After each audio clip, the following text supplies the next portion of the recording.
नमस्कार दोस्त। आज मैं बात करूंगा कि आईबीएस के दौरान कोलास्पा एक्स किन्हें लेना है और कोलास्पा एक्स किन्हें नहीं लेना है।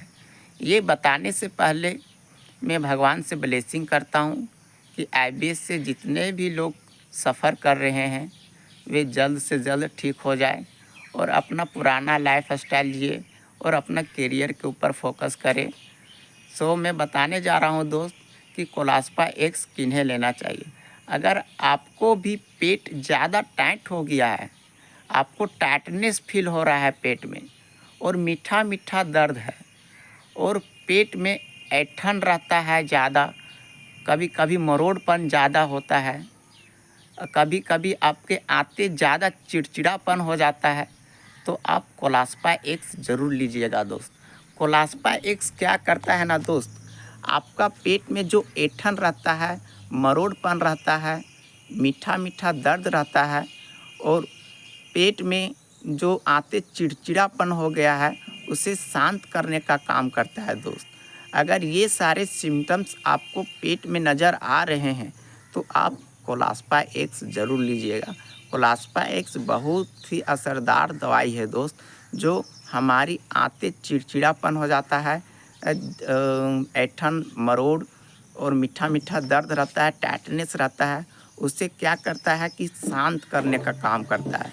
और जो हमारा साइकियाट्रिस्ट का मेडिसिन चलता है वो जो हमारे ब्रेन में हार्मोनल इनबैलेंस हो गया है उसे बैलेंस करने का काम करता है दोस्त। मैं आप लोगों से बोलना चाहूँगा, आप लोग डीमोटिवेट मत होइए दोस्त, आप लोग मोटिवेट रहिए और साइकियाट्रिस्ट के ऊपर भरोसा रखिए दोस्त। आप 100% निकलिएगा। जिस तरह मैं 100% क्योर हुआ हूँ दोस्त, आप भी 100% निकलिएगा। आप सिर्फ पेशेंस रखिए। साइकियाट्रिस्ट का मेडिसिन थोड़ा लंबा चलता है दोस्त, आपको थोड़ा पेशेंस रखना पड़ेगा, धीरज रखना पड़ेगा दोस्त। अगर आपको मेडिसिन लेते हुए डॉक्टर का 3 महीना हो गया है और कोई इम्प्रूवमेंट नज़र नहीं आ रहा है दोस्त, तो आपको साइकियाट्रिस्ट के पास दोबारा जाना है और साइकियाट्रिस्ट को बोलना है कि मुझे कॉम्बिनेशन चेंज कर दीजिए, मुझे कोई इम्प्रूवमेंट नज़र नहीं आ रहा है। तो आपको डॉक्टर क्या करेंगे, साइकियाट्रिस्ट आपको कॉम्बिनेशन चेंज करके दूसरा कॉम्बिनेशन देंगे ताकि आपको दवाई सूट करे और जो हमारे ब्रेन में, जो आपके ब्रेन में हार्मोनल इनबैलेंस हो गया उसे बैलेंस करने का काम करेंगे दोस्त। आप लोग डिमोटिवेट मत होइए दोस्त, आप लोग भी 100% क्योर होइएगा।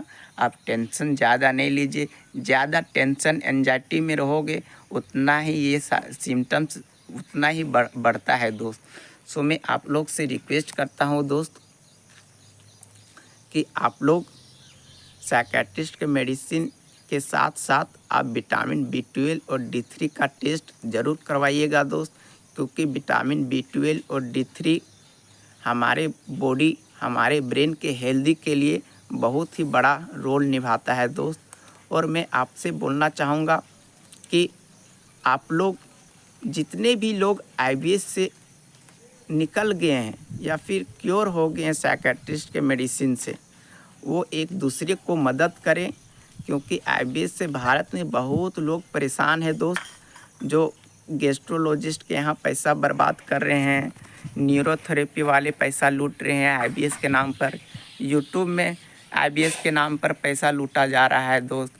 उन लोगों को अवेयरनेस फैलाना है जो आईबीएस से सफ़र कर रहे हैं, जो लंबे समय से कब्ज से परेशान है, डायरिया से परेशान है, एसिडिटी गैस से परेशान है। उन्हें पता ही नहीं होता है कि मुझे आईबीएस हो गया है। उन्हें वो पेट का सिम्टम्स लेकर के वो गैस्ट्रोलॉजिस्ट के यहाँ जाते हैं। उन्हें ये मालूम नहीं है कि हमारा जो ब्रेन और गट का कनेक्शन है वो कटा हुआ है। अगर वो हम लोग अवेयरनेस फैलाएंगे तो ही उन्हें पता चल पाएगा दोस्त। क्योंकि एक गरीब घर का लड़का अगर इन सभी चीज़ों में फंस जाता है तो वो कहाँ से कैसे डिप्रेशन में चल जाता है दोस्त।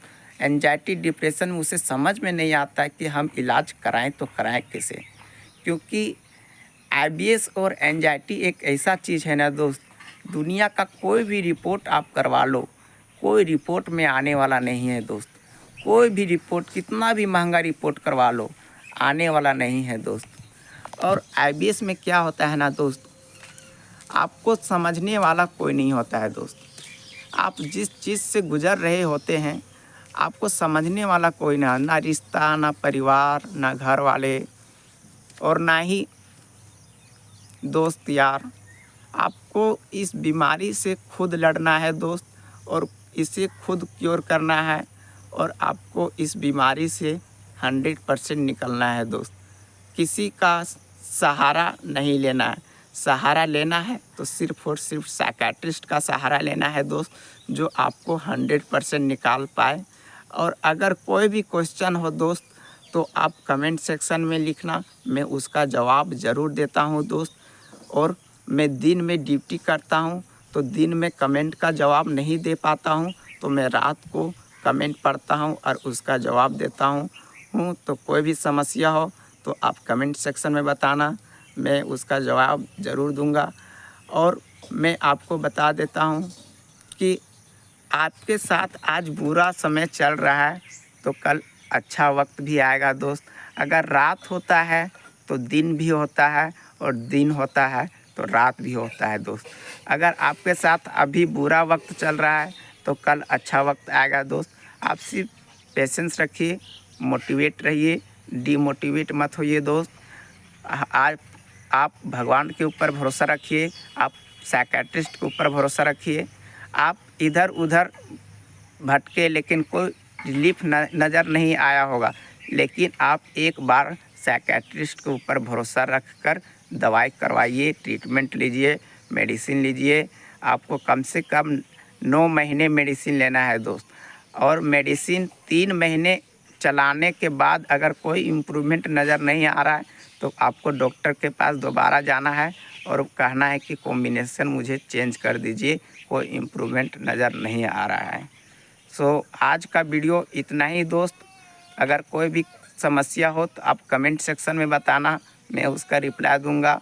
So thank you so much, I love you दोस्त।